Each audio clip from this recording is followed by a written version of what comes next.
সিলেটের ব্যবসা বাণিজ্যে নারীদের অংশগ্রহণ বাড়ছে।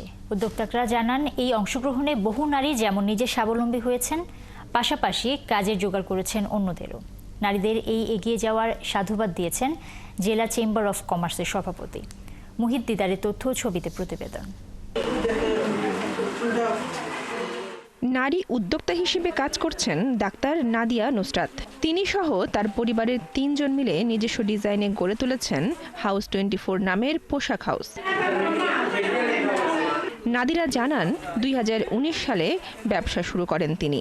এবার ঈদেও সাধ্যের মধ্যে পরিবারের সবার জন্য বৈচিত্র্যময় পোশাক এনেছেন বাজারে। এছাড়া এবার তার নিজস্ব ডিজাইনে থাকছে বিয়ের পোশাক থেকে শুরু করে সব ধরনের পোশাক।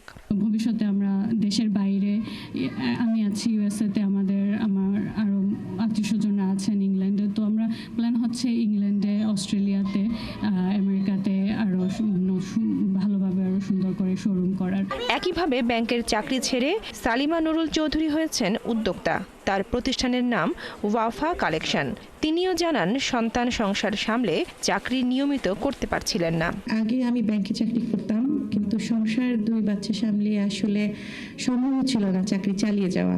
তখন থেকেই আমার আসলে এই নারী উদ্যোক্তা হওয়ার চিন্তা ভাবনা শুরু। সিলেট চেম্বার অব কমার্সের সভাপতি জানিয়েছেন, সিলেটে নাদিয়া ও নুসরাতের মতো বহু নারী উদ্যোক্তা কাজ করছেন। তাদের বেশিরভাগই সফল। নারী উদ্যোক্তা হিসাবে অনেকগুলা ব্যবসায় জড়িত হয়েছেন। এটা আমাদের দেশের জন্য একটা পজিটিভ সাইন। আমি অনুরোধ করব সিলেটের মহিলাদের দেখে আমাদের সারা বাংলাদেশের নারী উদ্যোক্তারা এগিয়ে আসেন। বর্তমানে সিলেটে 1000-এরও বেশি নারী উদ্যোক্তা রয়েছেন। দোকানের পাশাপাশি অনলাইনেও তারা পণ্যের বেচাকেনা করছেন। বনশ্রী হালদার, 71।